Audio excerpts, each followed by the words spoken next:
Jadi ulama banyak buat tuan-tuan. Mereka ada, kalau tuan-tuan berasa jumpa ulama-ulama yang ahli zikir aja ni, ribu-ribu zikir, mereka kadang kat tangan lain, kat leher lain. Ya, mereka sengaja pakai dan tak ada larangan. Yang penting tidak ada larangan mengalungkan tasbih di leher. Apa hadisnya tuan-tuan? Ya, tak mungkin ada larangan lah, sebab tasbih pun zaman Nabi belum wujud. Betul tasbih yang dirangkai ni zaman siapa muncul? Zaman Sayyidina Abu Hurairah yang mula-mula buat. Zaman Nabi SAW baru berupa biji-biji kurma, batu-batu kerikil. Kumpulkan 100, letak dalam mangkuk ke apa. Bila nak zikir, keluarkan 1, subhanallah, subhanallah. Dah penuh, kau balik masuk, simpan. Agar nak zikir banyak sikit, kutip 1000 kerikil. Tu 1000 main 1000. Masuk dalam telap besar sikit. Agar nak zikir, keluarkan 1, subhanallah, subhanallah. So, lenguh lah. Ya, dia masih berlaku di Madura tuan-tuan. Dia orang kalau baca wirid Qul huwallahu ahad 100,000 kali, bila nak zikir je, satu orang bawa akan pikul guni, 1 guni batu kerikil, 1 guni 100,000, bayangkan batu apa, 3 suku 100,000 banyak, 1 karung pikul, cuah kat depan. Masing-masing ramai ni kutip seorang sekepal ke, seorang dua genggam kan. Okey, habiskan masing-masing sampai licin kat tengah ni. Ramailah yang ikut. Mana bagi-bagi. Pastikan, tapi memang jumlah situ semua 100,000 lah batu kerikil kan. Dia masing-masing ambil sekaut sampai licin, makna okey, jalan semua. Masing-masing ambil lah. Qul huwallahu ahad, Allahu samad, lam yalid walam yulad, qul huwallahu ahad, bismillahirrahmanirrahim, qul huwallahu ahad, Allahu samad, lam yalid walam yulad. Dah habis 100,000 doa. Tu biasanya apa hajat pun. Tuan ada hajat apa pun, try lah. Apa? Cepat dapat. Sebab qul huwallahu ni luar biasa tuan-tuan. Surat yang paling dicintai oleh Allah Subhanahu wa taala. Cuma saya tak punya ijazah tu. Saya dengar kawan-kawan saya beramal, tahulah amalan tu ada, tapi biasa kita buat selawat. 100,000 atau 10,000. Qul huwallahu ahad juga termasuk salah satu wirid zikir untuk mempercepat doa kita mustajab. Qul huwallahu ahad, Quran tuan-tuan. Quran ni masya-Allah, itu yang paling simple. Jadi zaman tu tak ada tasbih yang dirangkai. Zaman Sayyidina Abu Hurairah beliau buat. Beliau dikatakan ada seutas tali atau seutas benang yang disimpul sampai 1000. Tali dibuat simpulan sampai 1000. Dan beliau tidak akan tidur sehingga menghabiskan setiap malam 12,000 kali istighfar kepada Allah Subhanahu wa taala. 12 kali pusing, mana 12,000. Sehingga keramatnya tuan-tuan, seluk uncangnya keluar kurma, pada kosong. Seluk uncangnya keluar makanan. Itu keramatnya Sayyidina Abu Hurairah radhiyallahu anhu. Mungkin berkat amalan itu, tapi mungkin amalan-amalannya juga banyak. Itu barulah dirangkai dalam bentuk tali, simpulan-simpulan dalam seutas tali. Tasbih yang 1000. Itu dah mula. Kemudian barulah orang mempermudah upgrade. Jadilah tasbih hari ini lebih upgrade lagi, yang apa, tekan-tekan tu, tek tu, lagi canggih lah. Tapi yang panjang yang diuntai itu memang daripada zaman tabi'in sudah wujud. Termasuk zaman Sayyidina Hasan Basri, beliau selalu pegang tasbih. Sampai dah jadi ulama besar, dah jadi wali besar pun beliau duk pegang tasbih lagi zikir. Sampai orang kata, ya Syekh, tuan dah wali besar, dah ulama besar pun duk pakai tasbih lagi. Ini kan orang baru-baru nak jalan, baru-baru nak salik, baru-baru nak suluk, zikir banyak-banyak ni. Dia kata, aku tidak akan meninggalkan sesuatu yang dengannya aku bermula, walaupun aku telah sampai, tapi dengannya aku bermula, aku tidak akan tinggalkan sama sekali. Ini bidayahku. Ketika aku sudah di nihayah, sudah di kemuncak, aku tidak akan tinggalkan sesuatu yang dengannya aku berada di bidayah. Mula-mula yang baru-baru nak jadi wali kan, abu selawat banyak-banyak, tasbih banyak-banyak, istighfar banyak-banyak. Dia guna tasbih lah. Memang bid'ah tuan-tuan. Tapi bid'ah hasanah. Memudahkan kita nak berzikir banyak-banyak. Sebab kalau pakai tangan ni, tak semua orang pandai kira. Habis-habis 3/3 je lah. Saya pun paling tinggi 100 sebelah tangan tu 50 boleh lah. Sebelah tangan 50. Lepas tu dah tak kerti nak kira. Walaupun ada tengok rajah kan, sampai 10,000, tak faham. Dia kena talaki juga. Macam mana dengan jari saja, ruas jari saja boleh kira sampai 10,000. Memang sunnah Nabi SAW pakai jari. Itu sunnah asal. Nabi SAW disebut bila berzikir beliau akan yaqid, beliau akan melipat jarinya. Subhanallah, subhanallah, subhanallah, Subhanallah, subhanallah, lipat jari.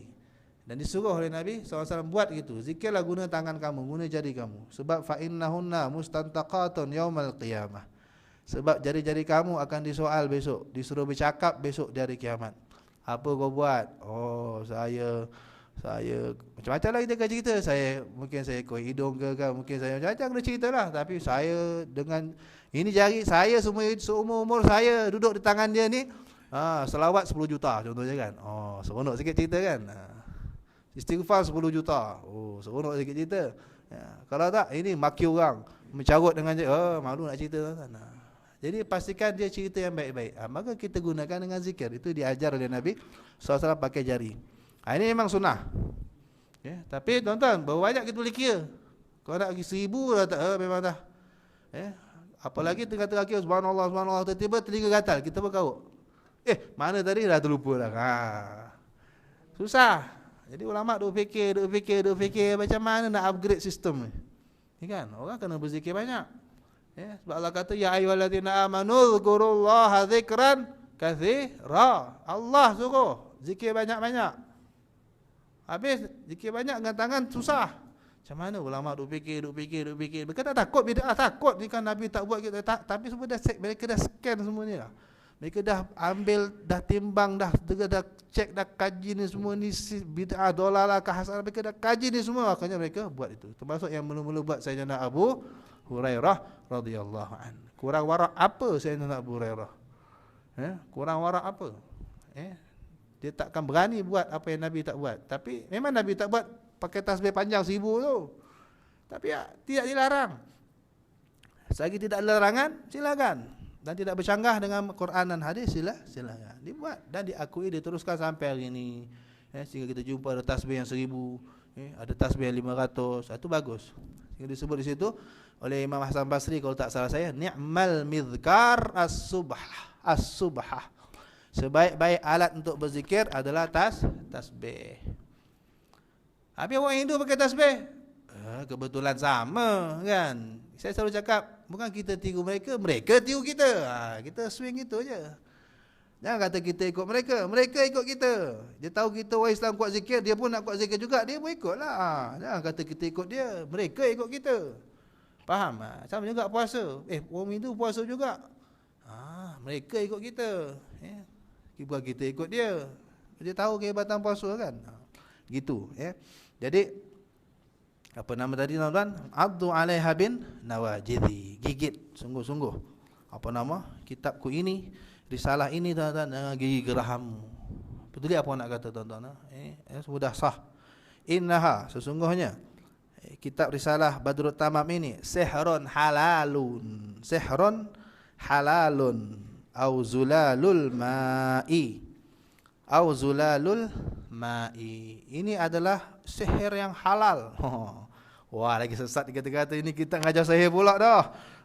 Tapi ingat, sihrun halal kata beliau. Sihrun halalun. Apa makna sihir halal? Ini merujuk kepada hadis Nabi SAW, inna minal bayani la sihran.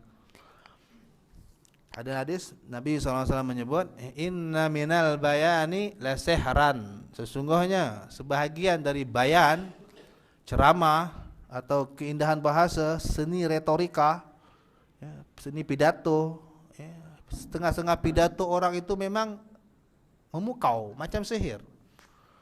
Dia kalau ceramah orang tak bergerak, 2 jam orang sanggup, hujan pun orang tunggu. Kan macam kena sihir tu. Padahal dia ceramah je, tapi ceramah dia hebat. Dulu Soekarno, presiden siapa? Indonesia kan. Dia kalau ceramah, Masya Allah, 2 jam tak rasa. Pam, 2 jam tak rasa. Hebat ceramah dia. Nak lagi kata letak perempuan cantik depan, lagi semangat ceramah dia kan. Lagi tinggi bunga dia kan. Itu memang diakui oleh Nabi SAW. Inna minal bayani la sihran. Sesungguhnya sebahagian ceramah, sebahagian pidato yang indah-indah itu memang memukau macam sihir. Orang terpukau, orang macam ada tu yang sampai menangis. Kalau wali-wali tuan, kalau ceramah, Allah, macam yang oleh Habib Umar, yang mulia siapa lagi? Habibur Rahman, guru kami juga, Masya Allah. Dia kalau dah ceramah, kalau ada cerita, dah doa, menangis semua orang. Ada yang menjerit, oh histeria, ada yang semua jadi takut. Kalau cerita neraka tu betul-betul macam nampak neraka, macam kena pukau kan, macam kena sihir. Tapi ini halal. Ini sihir yang halal, iaitu ceramah ataupun isi kitab yang menakjubkan bahasanya itu sehingga memukau pembaca, itu disebut sihir halal. Iaitu maknanya tuan-tuan balaghah lah, sastra yang tinggi. Ini kitab tinggi bahasanya dan memukau sebab dia menceritakan keindahan yang tentang keindahan Rasulullah sallallahu alaihi wasallam. Au zulalul ma'i, ataupun ia bagaikan air yang sangat sedap, air yang sangat lazat, air yang sedap, tawar, sedap. Ma'uzulal dia panggil, zulalul ma', air yang sedap diminum. Senang. Minum macam air masak tuan ya. Kita tak bosan minum. 1 liter, 2 liter kita minum boleh. Satu hari sampai 8 liter, 2 liter banyak mana kita boleh minum. Tak, kalau kopi tak boleh. Kopi satu botol kopi hitam kita kan. Tapi air masak memang kita digalakkan minum banyak. Itu ma'uzulal dia panggil. Kemudian fahyallati ta'lur rasaila bahjatun. Ta'lur rasaila bahjatan, bahjatan jadi tamyiz. Fahyallati ta'lur rasaila bahjatan. Ka'uluwi yaqutin 'alal hasba'i. Tuan-tuan kalau ngaji pondok macam saya tuan-tuan, ni lah kita Arab semua. Macam ni lah ngaji kan. Kena dobit. Dobit tu mana membaris. Dobit kitab makna membariskan kitab. Kadang-kadang salah baris. Bila salah baris, kadang ustaz suruh baca balik. Salah, pap kena lempang. Itu mujahadah kita orang dulu. Kadang ustaz baca macam kat berterbang. Laju, ini slow. Saya baca slow. Itu pun tuan-tuan tak terdobit kan. Ada guru saya tu laju baca. Ya asyiqa badri tamami Muhammadi hadil waradil malatil baydai hadir. Tak ada, tunggu. Pandai-pandai kau lah nak hidup. Lepas tu suruh baca. Banyak dah salah. Jarang yang boleh dobit laju. Kecuali budak-budak air kelas tinggi kan. Cerita pengalaman kan. Dia tahu susah nak jadi ustaz tuan-tuan. Sebenarnya susah nak jadi ustaz. Kena maki, kena rotan. Kena salah, kena maki, kena rotan, apa lagi. Kena denda. Ingat senang, bukan senang. Nak boleh baca kitab Arab ni, Jawi senang. Bahasa kita pun susah juga Jawi tu kan. Tapi tak sesusah kitab Arab. Kitab Arab pertama nak kena dobit dulu, ambil baris. Lepas tu nak ambil makna pula. 2 kali kerja, 2 in 1. Dalam satu masa. Itu yang banyak orang takut nak ngajar lepas berkeluar pondok, takut nak ngajar kitab Arab sebab dobit tak cukup.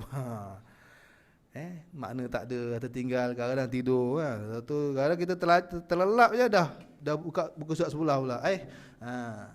Diceritalah. Ni tuan-tuan ambil berkat sikit je ni.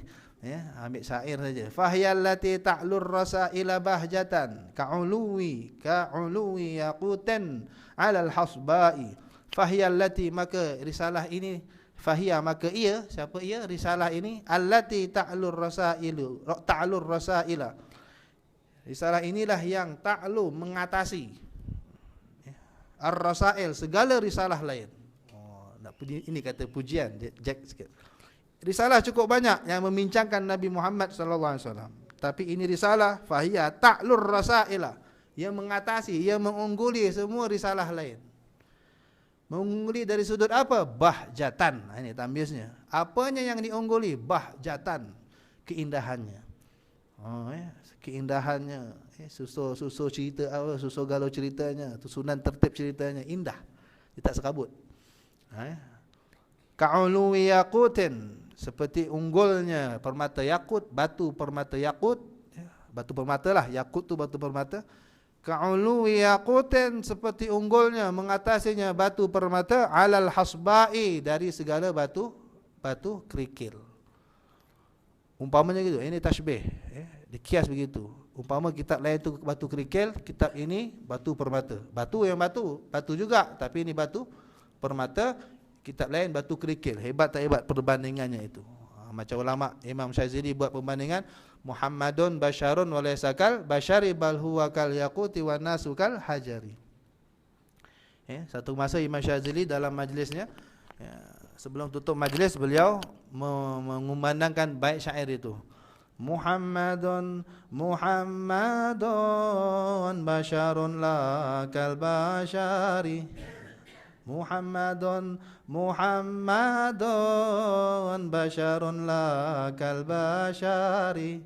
bal huwa kal yaquti bainal hajari bal huwa kal yaquti bainal hajari. Saya terjemahkan, Muhammadun manusia tapi tidak seperti kita. Dia batu permata, kita batu biasa. Macam gitu. Malam tu mimpi Nabi SAW sebagaimana biasanya. Imam Rasulullah SAW kata, Ghafarallahu laka ya Ali. Allah ampunkan dosamu wahai Ali. Imam Syazili namanya Ali kan, Abul Hasan Asy-Syadzili. Ghafarallahu laka ya Ali, Allah ampunkan dosamu wahai Ali, wa liman qala misla ma qulta, dan untuk siapa saja yang mengucapkan seperti yang kau kata tu. Jadi kita baca tadi tu dapat doa keampunan dari Nabi sallallahu alaihi wasallam. Tu mimpi, kata orang, mimpi tak boleh pakai. Nabi yang sama juga kata, man ra'ani faqad ra'al haqqa. Man ra'ani faqad ra'ani, wa man ra'ani faqad ra'al haqqa. Siapa memimpi akan aku, dia telah melihat kebenaran. Berarti betul. Ya, Nabi doakan keampunan walaupun dalam mimpi, betul. Memang bukan syariat, tapi ini targhib. Ini walaupun hadis dhaif, tapi ini bukan hadis dhaif. Ini kalau ulama, menurut ulama ahlullah, ulama wali Allah, hadis begini dianggap a'lal hadis fi darajatis sihhah. Menurut, bukan muhadithin, menurut kalangan ahlullah, menurut kalangan wali-wali Allah, hadis-hadis begini yang dalam mimpi Nabi SAW datang beritahu apa pun, inilah hadis yang mencapai tingkat paling sahih. Direct langsung Nabi, tak ada sanad tuan-tuan. Kalau hadis-hadis yang dalam kita ni ada sanad, itu pun kadang selalu berlaku masalah daripada sanad itu. Kalau ini tidak, langsung direct Nabi SAW datang dalam mimpi beritahu, Allah ampunkan dosa kamu wahai Ali, dan siapa yang membaca seperti yang kau baca tu. Nak takwil apa lagi tuan-tuan? Mau takwil apa? Ini kalau perlu ilmu, baik kita rujuk pada syariat. Imam Ibn Sirin kata, Ibn Sirin kan kita cerita tadi, Imam Malik pun refer dia bab mimpi. Beliau kata, barang siapa melihat mayat, melihat ahlul barzakh, berkata-kata kepadanya, maka apa yang dikata itu adalah benar dan tidak perlu kepada takwil. Sebab mereka berada di alam yang di negeri hak, wala yatakallamuna illal haq, dan mereka tidak akan berbicara melainkan yang benar belaka. Jadi tuan-tuan kalau mimpi atuk tuan-tuan yang telah mati datang dalam mimpi dan bercakap apa, itu tak payah takwil, kata Imam Ibn Sirin. Atuk saya dah meninggal, mungkin syaitan. Masalah dia syaitan ke tidak, itu kita kena tahqiq pada ulama. Ini datang syaitan apa bukan. Tapi biasa saya tidur ada wudu. Ciri-ciri mimpi yang benar, antara ciri-ciri mimpi yang benar dari Tuhan, si pemimpi biasanya tidak suka berbohong. Dia jenis jaga mulut. Dia bukan jenis borak sana borak sini, gosip sana gosip sini. Dalam hadis mengatakan, di akhir zaman asdaquhum ru'yan asdaquhum hadithan. Di akhir zaman nanti, kata Nabi SAW, yang paling benar mimpi-mimpi mereka adalah yang paling benar bicaranya, tak pernah bohong, jarang bercakap, baca Quran. Orang begini mimpinya biasa sahih belaka daripada Allah, dan tak perlu takwil, tak payah tahqiq lagi. Tapi kalau kita jenis borak sana borak sini, gosip sana gosip sini, belum tahu betul pun, kita dah cerita kat orang, kita dah share kat orang, dah WhatsApp kat orang, belum tahu betul lagi pun. Memang kalau mimpi tu biasa setan kacau tu. Tu kena takwil. Kalau kita lupa atuk kita datang, engkau ni atuk tengok di rumah pun sekundang di syurga, tak payah sembahyang lagi lah. Kita pun kata tak payah takwil. Ini hati-hati juga. Tapi ini rumit tuan-tuan, tapi nak cerita begitulah. Tapi kalau kita mimpi Rasulullah SAW yang tak mungkin setan kacau, tak mungkin jelmaan syaitan, sesuai sabda Nabi SAW. Nabi kata, Allah ampunkan kau, Allah telah ampunkan dosa kau dan dosa siapa saja yang baca macam kau baca ni. Muhammadun basyarun wa laysa kal basyari bal huwa kal yaquti wan nasu kal hajari. Sebaik syair saja. Apalagi kita baca, Muhammadun asyraful a'rabi wal ajami, Muhammadun khairu man yamshi ala qadami, Muhammadun zinatud dunya wa ba. Ada qasidah Muhammadiyah namanya. Semua cerita memuji Nabi Muhammad sallallahu alaihi wasallam. Itu hebatnya orang yang memuji Nabi sallallahu alaihi wasallam. Pasti kalau mau bahas bab ini panjang, tapi makul, rasional, masuk akal. Orang keji Nabi dosa tak? Orang kutuk Nabi macam Alvintan gila tu, ya. Kenal Alvintan? Tak payah sebut nama dia patutnya kan, buang masa je. Ya. Dosa tak? Oh, tak boleh bayang dosa dia kan.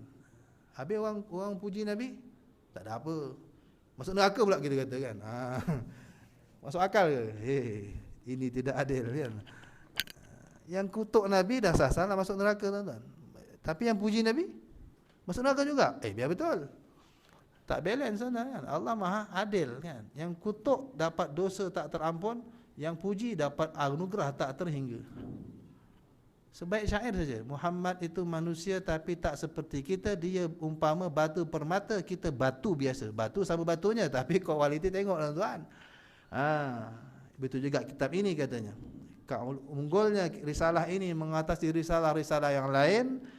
Ka'uluwi yaqutin alal hasba'i, seperti unggulnya permata yakut, batu permata yakut dari segala hasba', dari segala batu kerikil. Hebat. Ini bukan melampau. Kita tidak dibenarkan memuji orang yang melampau. Itu dibagi itra'. La tutruni kama atratin nasara. Kata Nabi SAW, jangan itra', jangan puji aku. Ini orang terjemah salah ni. Dia kata jangan puji aku sebagaimana orang Nasara, orang Kristian memuji Nabi Isa. Itu yang dimarah kita baca qasidah ni. Muhammadun basyarun. Dia kata situ telinga. Air neraka aku ni katakan. Dia kata, dia kata Nabi larang puji Nabi SAW. Ini tak kerti bahasa Arab.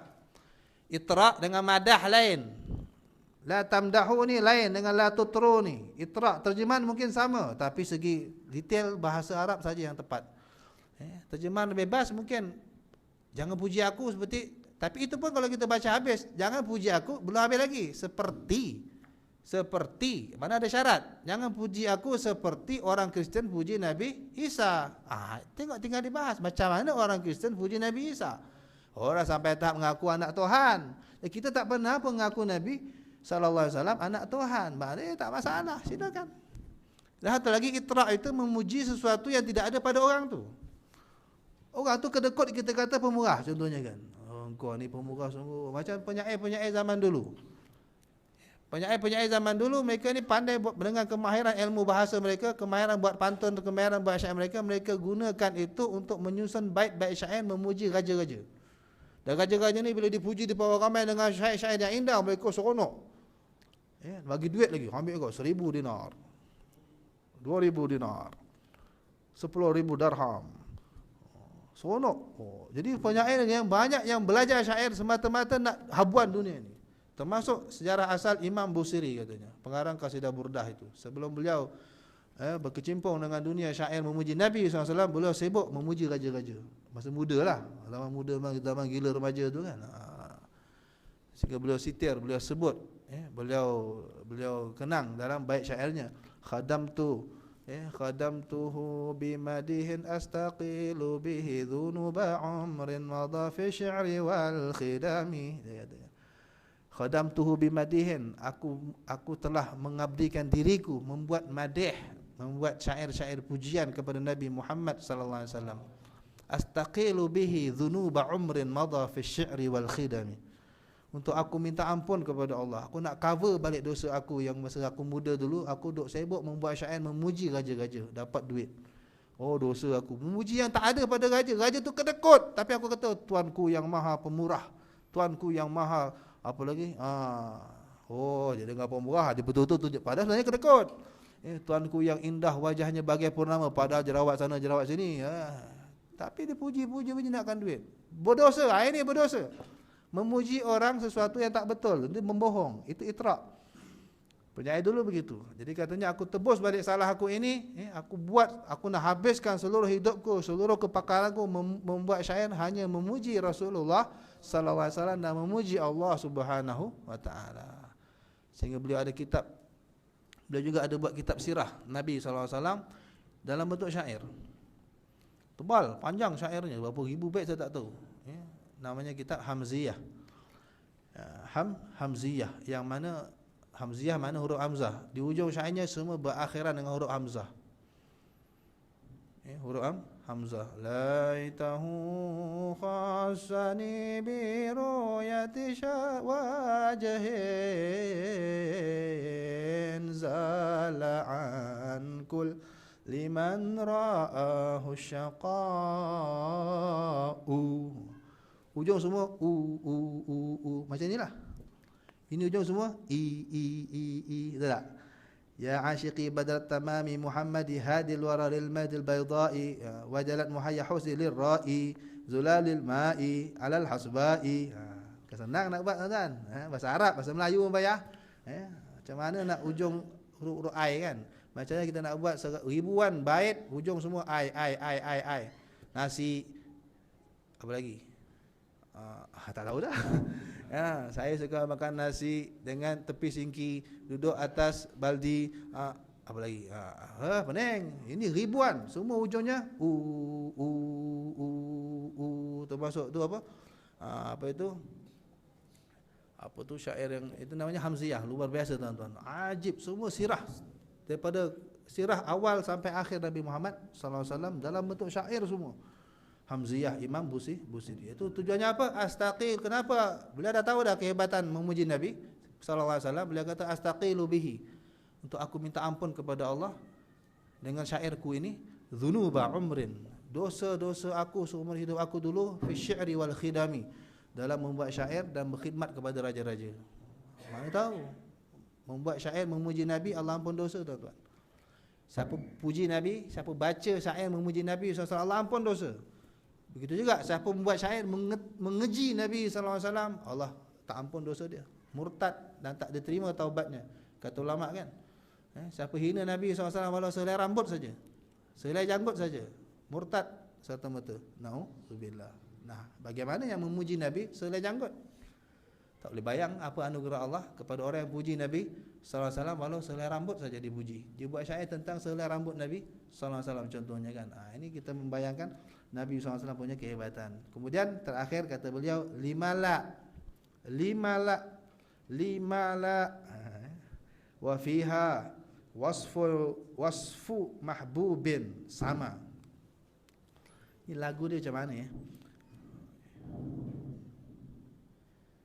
Limala wa fiha wasfu mahbubin sama fakhran wajawaza rutbatal jauzai. Masyaallah. Limala, kenapa tidak? Ini risalah mengungguli risalah-risalah lain keindahannya. Umpama mengunggulnya batu permata di atas segala batu-batu kerikil yang lain. Limala, kenapa tidak? Wa fiha, sedangkan di dalamnya risalah ini wasfu mahbubin, terdapat sifat mahbubin, seorang kekasih sama yang telah meninggi, yang telah mengungguli fakhran, kebanggaannya. Bangga kita tuan-tuan dapat Nabi seperti Nabi Muhammad sallallahu alaihi wasallam. Bangga kita. Allah, sehingga semua nabi-nabi nak jadi umat macam kita tuan-tuan. Nabi Ibrahim, Nabi Musa, Nabi Isa. Ya Allah kabulkan Nabi Isa. Ini sama fakhran. Kekasih yang telah sama mengungguli, mengatasi fakhran, keunggulannya. Wajawaza, bukan saja mengatasi, bahkan melebihi, melepasi. Wajawaza, dan telah melebihi, mengatasi rutbatal jauzai, tingkat bintang jauza, buruj di langit itu. Mana bintang? Bintang kan tinggi, matahari dah tinggi dah, bintang kan lagi tinggi. Ini Nabi SAW, kebanggaannya itu tuan-tuan, mengatasi, kehebatannya tu mengatasi, tingginya lebih tinggi daripada bintang. Bintang dah cukup tinggi, bangganya kita dapat Nabi Muhammad SAW. Kehebatan Nabi Muhammad SAW lebih tinggi daripada bintang. Maksudnya tak terjangkau, tak terbayanglah kehebatan Nabi Muhammad sallallahu alaihi wasallam. Ini kita hebat, kenapa? Sebab dia dikaitkan dengan Nabi sallallahu alaihi wasallam. Sebab itu dia mulia. Kita ni tak ada benda. Kita tak ubah seperti kaum Firaun. Kita ni tak ada beza dengan kaum Ad, tapi yang membezakan kita dengan mereka sebab kita ni umat Nabi Muhammad sallallahu alaihi wasallam. Kertas ini dengan kertas Waqabah sama kertas, tapi kenapa kertas ini wajib dimuliakan? Tuan-tuan tak boleh buat buku pisang dengan kertas kitab ni. Kenapa? Sebab ini kitab dikait kepada Nabi sallallahu alaihi wasallam. Ini kitab sirah. Jangan koyak buat apa? Buat bungkus pisang. Buat alat duduk dan sebagainya. Walaupun kertas sama kertas, tapi kerana nisbahnya itu. Lihat kulit kertas, kulit buku, kulit novel, kulit novel apa? Ombak Rindu, kulit novel dengan kulit Quran, sama-sama kulit. Tapi kenapa Ombak Rindu tuan-tuan boleh pegang tanpa wuduk, kulit Quran haram pegang tanpa wuduk? Kenapa? Linisbah, kabat dikaitkan. Ini jilid Quran, ini kulit Quran, itu kulit novel. Jauh bezanya tuan-tuan. Kerana duduk sebelah. Itu kehebatan orang. Orang biasa duduk sebelah ulama, insya-Allah dapat banyak pahala. Orang biasa duduk sebelah wali, insya-Allah dapat banyak pahala. Duduk sebelah aja. Sebab dia nisbah, Allah pandang begitu. Sebab siapa-siapa pernah duduk dengan dalam satu kitab ada disebut man shalla wara'a maghfur ghufiralah wa man wakala maghfuran ghufiralah. Siapa sembahyang di belakang satu orang yang sudah diampunkan Tuhan, walilah kita kata. Sembahyang di belakang wali Allah, maghfur. Man shalla wara'a maghfur ghufiralah. Sembahyang saja di belakang orang yang sudah diampunkan Tuhan, dia pun diampunkan Tuhan. Hanya sembahyang duduk belakang orang yang dapat ampunan, Allah pun seronok. Oh, sebab engkau duduk sebelah, kau ada kaitan dengan dia kan. Allah aku ampunkan juga. Dan siapa-siapa makan bersama orang yang telah diampunkan Tuhan, makan dengan habib-habib, makan dengan wali-wali, makan dengan orang soleh. Padahal kita maksiat segunung, kita maksiat kita. Tapi kita duduk makan ambil berkat, pun Allah kata aku ampunkan juga dosamu hari ini. Masya-Allah. Ada dalam kitab Al-Habib Abdullah bin Husain bin Tahir radhiyallahu anhu. Saya tak ingat ini hadis atau kata-kata ulama. Tapi biasanya begitu-begitu hadis biasanya. Wallahu alam. Nak cerita hebatnya kitab ini kenapa? Wa fiha wasfu mahbubin sama fakhran. Sebab kitab ini menyifatkan seorang kekasih yang kebanggaannya, kehebatannya itu melepasi bintang Jauzak, Sagittarius kalau tak salah saya, atau bintang apa? Bintang lah pokoknya, buruj dan langit itu. Luar biasa Nabi Muhammad SAW, dan alhamdulillah berkatnya kita jadi mulia. Rabbi fanfa'na bi barakatihim wa hadinal husna bi hurmatihim wa amizna fi tariqatihim wa mu'afatihim minal fitani. Allahumma salli salatan kamilah wa sallim salaman tamman ala sayyidina Muhammad alladhi tanhallu bihi al-uqad wa tanfariju bihi al-kurab wa tuqda bihi al-hawaij wa tunalu bihi al-raghaib wa husnul khawatim wa yustasqal ghamamu biwajhihi al-karim wa ala alihi wa sahbihi fi kulli lamhatin wa nafasin bi'adadi kulli ma'lumin lak. اللهم حببنا إلى النبي محمد صلى الله عليه وسلم. اللهم حببنا إلى النبي محمد صلى الله عليه وسلم. اللهم حببنا إلى النبي محمد صلى الله عليه وسلم وحبب النبي محمدا صلى الله عليه وسلم إلينا. Ya Allah, jadikan kami, anak isteri kami, ibu bapa kami, keturunan kami, ya Allah, orang-orang yang dicintai dan mencintai Nabi Muhammad sallallahu alaihi wasallam, ya Allah. Wa rabbana taqabbal minna innaka antas samiul alim wa tub alaina innaka antat tawwabur rahim. Wa sallallahu ala sayidina Muhammadin wa ala alihi wa sahbihi wa sallam. Alhamdulillahirabbil alamin. Bisirril Fatihah.